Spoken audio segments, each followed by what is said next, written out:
Salam SN, salam kompak selalu. Dan hari ini ketemu lagi dengan saya Agus Harizal Alushikmat, pemimpin redaksi Suara Nusantara dan koran sn.com. Dan hari ini edisi 239, Kamis 24 Oktober 2024. Yang istimewa, saya podcast bersama dengan Kak Ferry Maki, panggilannya ya, panggilan akrabnya. Tapi sebenarnya adalah Deputi Kamaki Sumsel ya. Saya biasanya menyapa dengan Kak Ferry. Dan tadi kita udah ngobrol sebelum rekaman Kak ya. Kita akan membahas kupas tuntas tentang dugaan korupsi penjualan aset Batanghari 9 berupa sebidang tanah di Jalan Maya Ruslan Palembang. Dan dugaan korupsi ini sudah masuk ranah penyidikan. Di Kejati Sumsel Kak ya.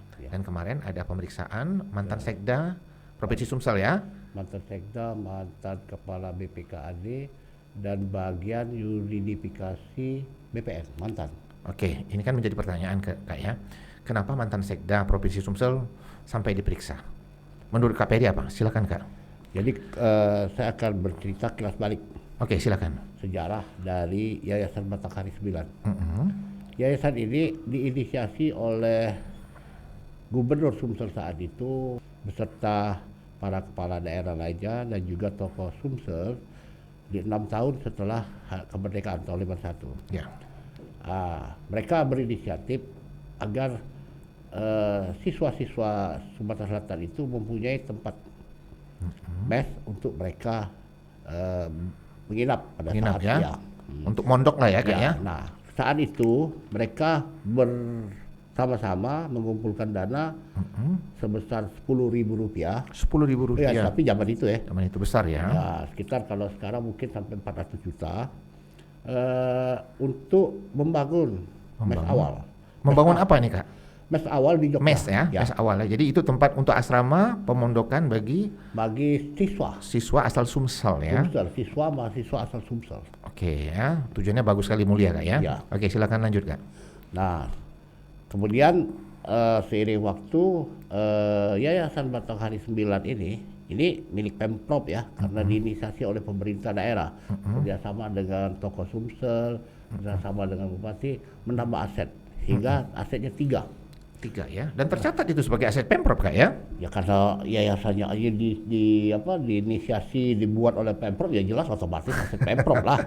Dan terakhir baru terbuka sekarang itu dijual ya? Iya. Oke, silakan lanjut dulu cerita sejarahnya Kak. Jadi saya juga tahu persis kondisi asrama putri ya.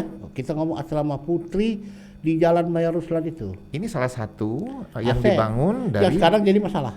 Oh, yang dibangun oleh Yayasan Batanghari 9 juga ya? Iya. Oke. Jadi ada 2 yang dibangun waktu itu Kak ya? 3. Oh, 3 ya? Tapi itu prosesnya tidak sekaligus kan? Oke. Tahap.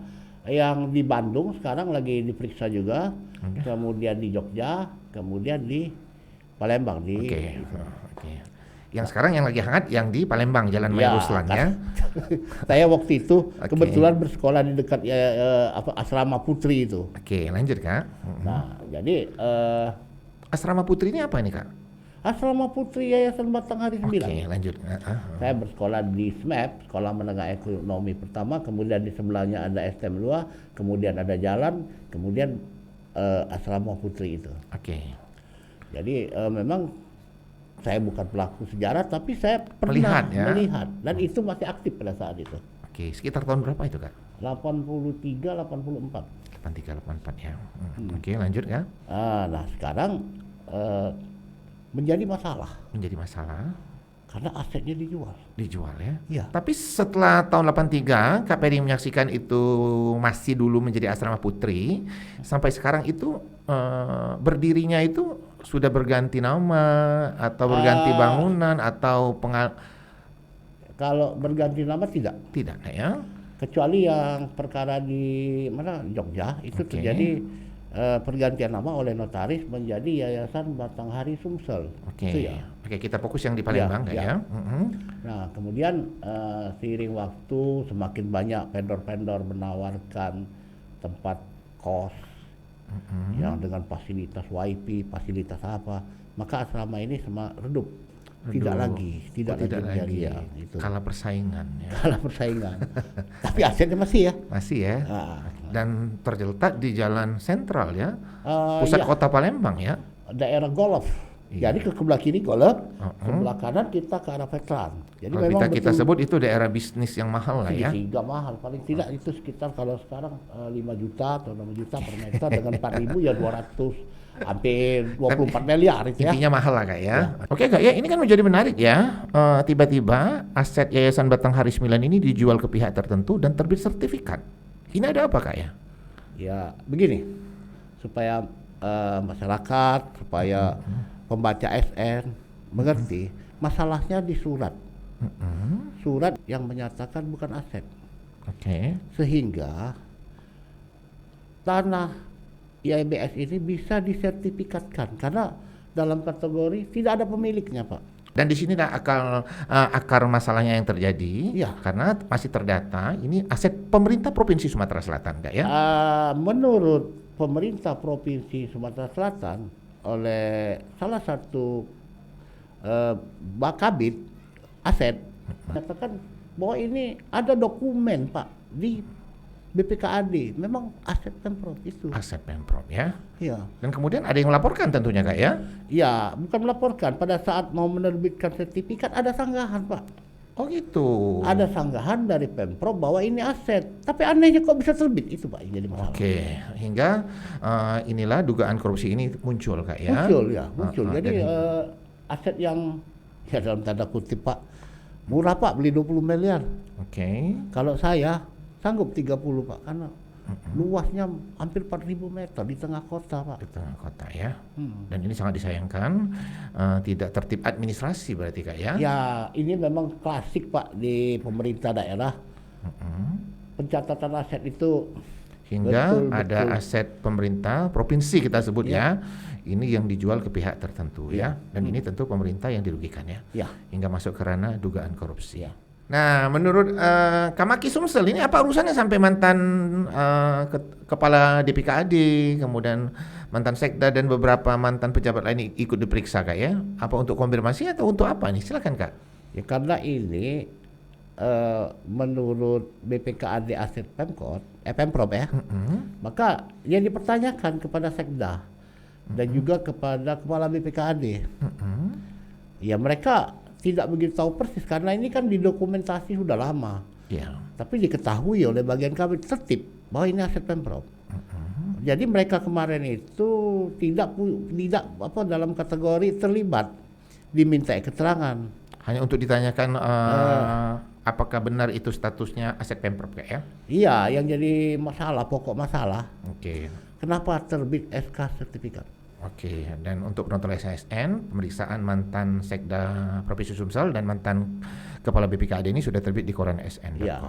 Dan sekarang kita ulas bagaimana sertifikat bisa keluar. Nah, menurut Deputi Kamaki bagaimana nih Kak? Jadi kita tanyakan kenapa Kakan BPN saat itu mengeluarkan. Ini jadi tanda tanya, apa alasannya? Dan menurut kita bahwasanya ini merupakan negosiasi Pak, mohon maaf ya, negosiasi antara penjual, pembeli, dan oknum APH beserta BPN. Hingga terjadilah dugaan korupsi ini yang masuk ranah penyidikan Iya, sekarang ranah ya? penyidikan. Dan ini masih dalam proses di kejaksaan. Dan kita apresiasi bahwa mereka menelitinya sampai ke akar-akarnya. Oke. Jadi kita berharap Diusut tuntas? diusut tuntas. Karena apa? Kalau kita ngomong ada perintah, Pak. Proses di BPN itu sangat rumit, Pak. Saya pernah mengurus sertifikat itu bertahun, Pak. Karena banyak sekali bagian yang diverifikasi ini, verifikasi ini, verifikasi ini, verifikasi sehingga keluar sertifikat. Oke. Nah, sekarang kita pertanyakan, ini pastinya setiap bidang itu pasti akan menolak, Pak, dengan data seperti ini. Tapi kenapa ini bisa jadi? Bisa terbit, yang dipertanyakan ya? Yang dipertanyakan yang harus diungkap pihak kejaksaan, Pak. Hingga muncul sanggahan dan masuk ke ranah penyidikan Ranah Kejati penyidikan, ya. Ya. Sumsel. Panas ya Kak Peri ngobrol tentang penjualan aset ini ya? Ya benar. Karena ini aset Pemprov ya, Aset yang Pemprov. berada di pusat kota, Pusat kota, dan nilainya mahal. dan dijual ke pihak tertentu, kemudian ada sanggahan dan kemudian masuk ke ranah penyidikan Kejati. Iya. Dan kebetulan kita syuting podcast hari ini ada redaktur pelaksana Deddy Suhendra ya. Yang kebetulan Deddy Suhendra rutin dan running membuat berita terkait dugaan korupsi penjualan aset Yayasan Batanghari 9 ini. Dan Deddy kayaknya ada yang mau ditanyakan atau minta pendapat dengan Kak Ferry ya seputar saksi yang diperiksa. Silakan Deddy.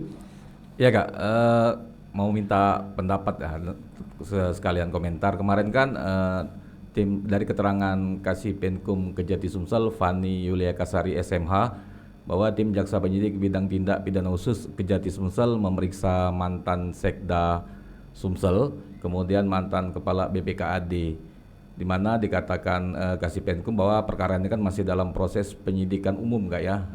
Nah, dari selain itu Kasih Penkum juga sebelumnya terus mengupdate para saksi yang dilakukan pemeriksaan Kak ya. Kalau menurut pendapat Kamaki Sumsel terkait pemeriksaan saksi ini, apakah Kejati Sumsel sudah mendapatkan bukti atau masih mencari bukti? Karena sampai sejauh ini kan belum ada penetapan tersangka.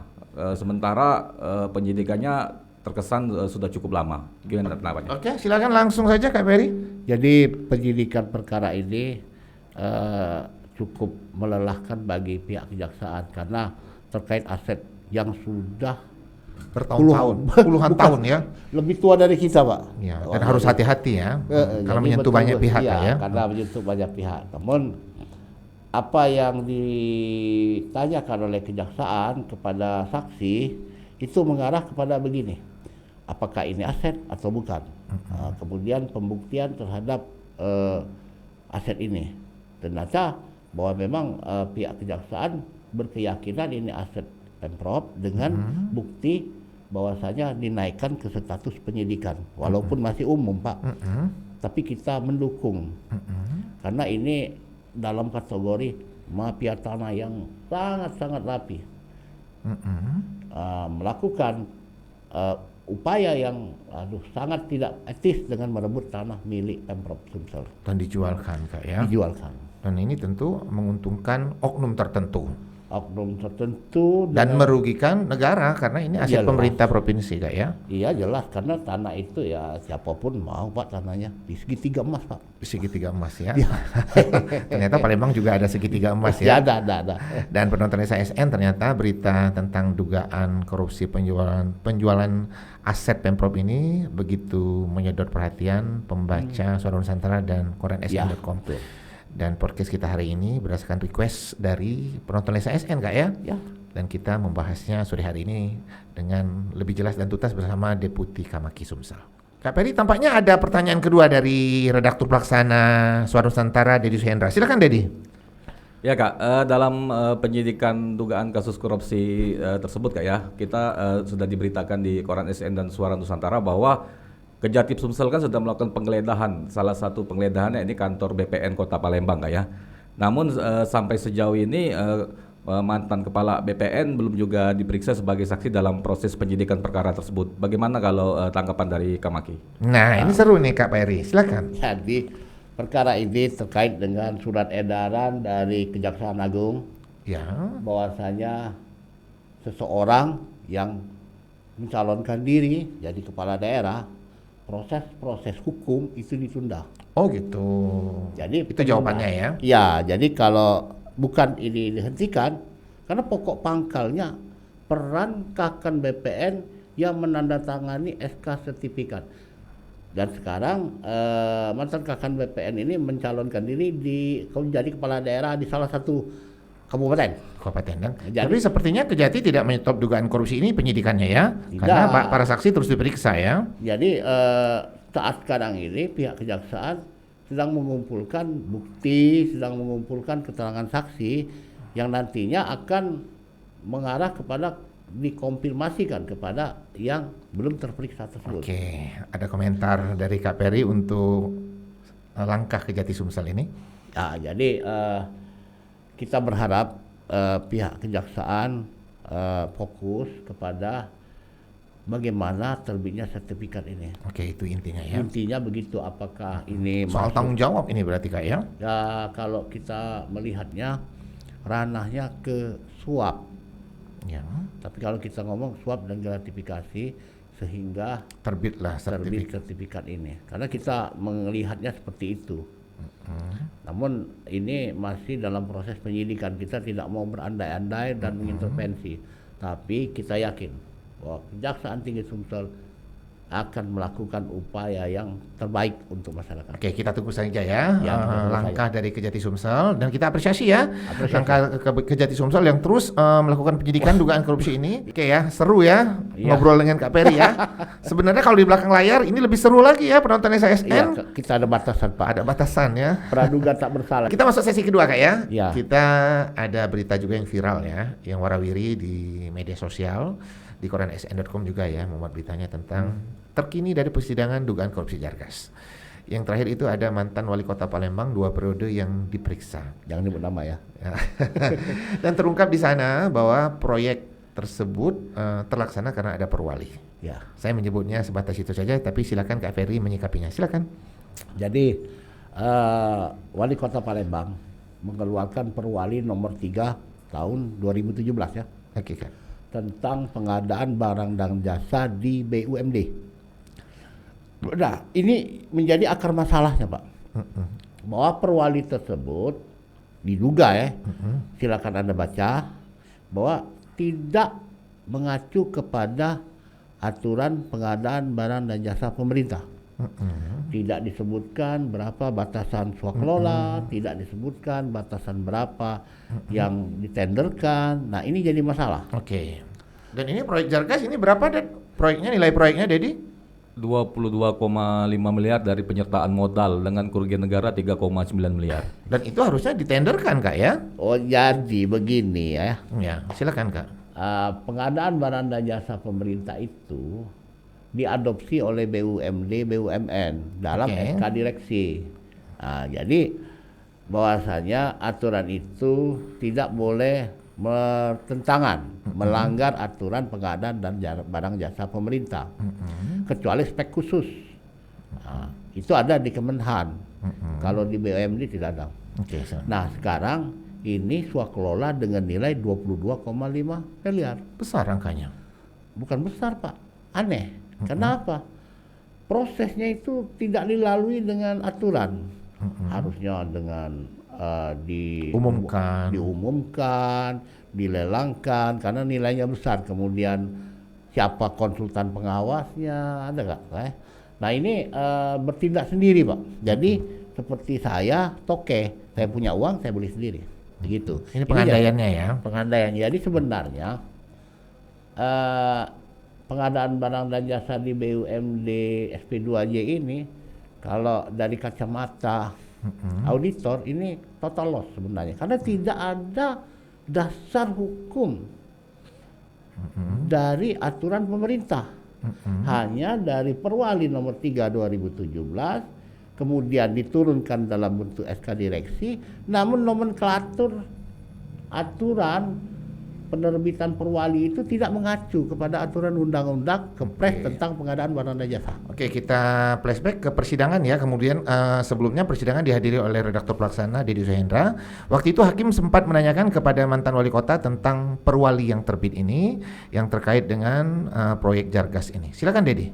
Ya, dalam persidangan tersebut kan mantan wali kota Palembang dihadirkan tim jaksa penuntut umum Kak ya di persidangan di mana majelis hakim memang menanyakan terkait perwali tersebut karena dikatakan hakim harusnya dengan anggaran penyertaan modal yang besar 22,5 miliar tapi kok mengapa tidak ditenderkan. Nah, ini bagaimana tanggapannya dari Kamaki? Oke, sebentar Ded. Hakimnya waktu itu masih ingat namanya Ded? Hakimnya Fitriadi. Fitriati, dan itu didengarkan oleh mantan wali kota Palembang Ded ya. Dan bagaimana sikap mantan wali kota Palembang waktu mendengarkan statement dari hakim Ded? Keterangan dari mantan wali kota Palembang tersebut saat ditanya hakim malahan dia mengatakan tidak mengetahui teknis Kak ya, tapi dia mengakui bahwa perwali tersebut dirinya yang membuatnya. Oke, terkait fakta persidangan ini bagaimana komentar Kak Maki? Jadi menurut saya bahwa perwali ini menjadi akar masalah karena hanya menyebutkan aturan tentang pengadaan barang dan jasa. Namun terkait proses lelang, terkait dengan besaran yang harusnya diswaklola itu tidak disebutkan. Perkara ini oleh karena perwali itu terbit, sehingga direksi mengadopsi aturan yang sebebas-bebasnya Pak. Jadi boleh mereka melakukan swakelola, harusnya swakelola ini dibatasi sehingga tidak ada kontrol terkait dengan pengadaan barang terhadap upah kerja karena swakelola Pak. Nah, itu akar masalahnya. Berarti kalau menurut Kemaki ini total loss 22,5 miliar. Oke, kita minta komentar lagi dari Kamaki ini dari persidangan sebelumnya Ded ya. Ini terungkap ada fee yang tidak jelas ya. Yang sampai sekarang tidak diketahui kepada siapa itu diberikan ya. Fakta persidangannya silakan Dedi. Ya, dalam dakwaan jaksa penuntut umum Kak ya, memang disebutkan dalam dakwaan bahwa ada aliran uang 2,1 miliar yang mengalir kepada orang lain atau korporasi tanpa disebutkan siapa kan nama penerimanya. Terakhir sidang kemarin waktu mantan wali kota Palembang menjadi saksi, majelis hakim dan JPU tidak mengejar terkait hal tersebut. Bahkan JPU di persidangan mengatakan bahwa sidang berikutnya sudah masuk dalam pemeriksaan ahli. Pada intinya kan 2,1 miliar ini belum terungkap di persidangan. Gimana tanggapan Kamaki? Oke, silakan Kak Ferry. Jadi 2,1 miliar ini harusnya pada saat proses perhitungan KN oleh auditor itu sudah disebutkan kemana, kan ada transfer, ada keterangan saksi. Masa sekarang auditor entah apa BPKP atau independen atau BPK ada kerugian 3,9 sementara kerugian yang tersebut tidak tahu kemana. Harusnya diungkap Kak ya? Iya, harusnya kan utuh, namanya audit itu kan utuh. Oh ini ke sini, tinggal nanti proses pembuktian apa betul atau tidak. Kalau ini bagaimana majelis hakim mau bertanya? Harusnya permintaan Kamaki ya, ini diungkap ya? Ya diungkap karena begini Pak, kalau kami menilai ini jauh lebih besar. Oke. Tapi ya karena kami bukan penyidik, kami bukan aparat hukum, ya kita serahkan ke mereka. Karena kasus ini. Tapi saran Kamaki sebenarnya untuk diungkap Kak ya? Ya untuk diungkap karena perkara ini belum tuntas karena apa? BAP terkait mantan wali kota itu tidak mengarah kemana terkait dengan itu. Jadi hanya jalan. Penonton SSN kami beritahukan dulu bahwa diskusi podcast kita hari ini ada juga redaktur pelaksana Dedi Suhendra ya. Tapi karena kameranya cuma 2, Dedi Suhendra nanti ditampilkan di layar monitor aja ya fotonya ya. Tapi Dedi Suhendra waktu itu menghadiri persidangan. Kemudian waktu itu di persidangan sebelumnya ya, itu ada fakta persidangan yang diungkap oleh hakim ya. Ada penyerahan uang fee dan jumlahnya lumayan banyak Dedi ya. Iya Kak. Dan Dedi silakan mengungkap fakta persidangan tersebut. Oke Kak. Dalam persidangan sebelumnya Kak ya, di mana tim jaksa penuntut umum menghadirkan saksi yang merupakan asisten manajer PT SP2J selaku ketua panitia pelaksanaan proyek pekerjaan Jargas Kak ya. Di mana dalam persidangan tersebut saksi mengungkapkan bahwa ada uang 1,7 miliar yang merupakan jatah fee dan juga uang dari pemotongan upah tukang. Di mana saksi tersebut mengungkapkan bahwa uang tersebut diberikan secara bertahap kepada mantan direktur PT SP2J yang merupakan salah satu terdakwa, di mana uang secara bertahap tersebut diberikan dengan diwadai plastik kresek warna hitam Kak ya. Di mana lokasi penyerahan ini kan ada di beberapa lokasi, ya ini di pinggir Jalan Basuki Rahmat Palembang, di parkiran salah satu bank di Jalan Demang Lebar Daun Palembang, hingga di parkiran kantor PT SP2J. Mungkin tanggapan Kamaki terkait penyerahan uang ini gimana? Jadi minta komentar Kamaki, silakan Kak Ferry.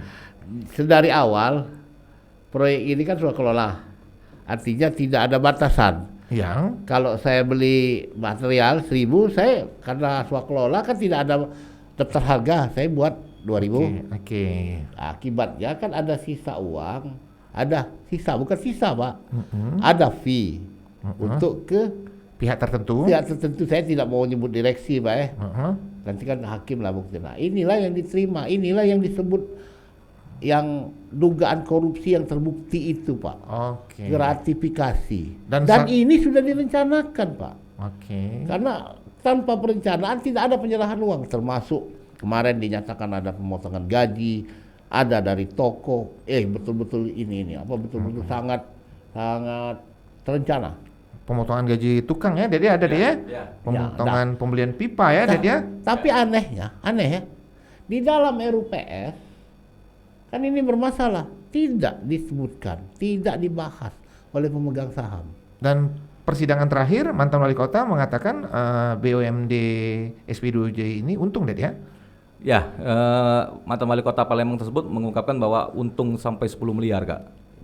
Tapi yang dugaan korupsi ini tidak terkontrol atau bagaimana? Silakan, fakta persidangannya gimana? Di dalam persidangan saat majelis hakim menanyakan terkait pengawasan, Kak ya, diakui oleh mantan wali kota Palembang tersebut bahwa dirinya tidak melakukan pengawasan karena menempatkan komisaris, Kak ya, sebagai pihak yang melakukan pengawasan. Namun diakui mantan wali kota Palembang tersebut hingga proyek itu tersebut selesai, komisaris tidak pernah melaporkan kepadanya, Kak. Oke, jangan dikomentari ini, Kak. Iya, jangan dikomentari karena agak aneh. Tapi yang saya mau komentari, ada kan? Apa itu? Kan Kenapa? ada tim pengawasan di bawah yang melapor komisaris. Nah, ini berjalan atau tidak? Oke, itu saja ya. Silakan penonton Lensa SN menilai. Ya. Penonton Lensa SN seru ya ngobrol dengan Kak Ferry di belakang layar maupun di rekaman ya. Tapi yang di belakang layar tidak kami tayangkan ya. Bahaya. Khusus obrolan Kamaki dan Lensa SN. Dan biasanya Kak ya di ujung obrolan kita udah di ujung obrolan ini Kak ya. Itu ada harapan dari tamu podcast yang hadir. Karena kita sore hari ini membahas dugaan korupsi penjualan Yayasan Batang Hari 9 dan dugaan korupsi Jargas. Mungkin di dua item itu Kakak punya harapan. Silakan. Jadi harapan kita kasus yang mengungkap mafia kasus tanah di Sumsel ini terungkap dengan jelas. Terungkap dengan jelas. Iya, karena bukan apa, ini melibatkan banyak pihak, banyak kepentingan, banyak uang, dan ini juga menjadi catatan khusus untuk pemerintahan baru. Oke. Nah, kemudian untuk Jargas, ini pengalaman buruk yang harus dibayar mahal dengan bagaimana SP2J sekarang dalam kondisi yang tidak baik-baik, bagaimana dengan fasilitas yang dimiliki, aset mereka sekarang terbengkalai. Jadi kita berharap nanti siapapun wali kota terpilih untuk membenahi ini PR yang sangat besar. PR memperbaikinya Kak ya? Ya, memperbaiki. Ya. Oke, penonton SSN itu harapan dari Deputi Kamaki Bapak Insinyur Ferry Kurniawan ya untuk dua item diskusi kita sore hari ini. Dan kita udah di ujung obrolan Kak ya, dan kami berharap penonton SSN terus memberikan masukan-masukan positif agar kami bisa memberikan tayangan-tayangan yang berkualitas. Jangan lupa untuk like, comment, share, dan subscribe kanal YouTube Lensa SN agar informasi menarik dari kanal YouTube ini tetap tersebar merata di bumi Sumatera Selatan. Demikian dari saya, salam SN, salam kompak selalu.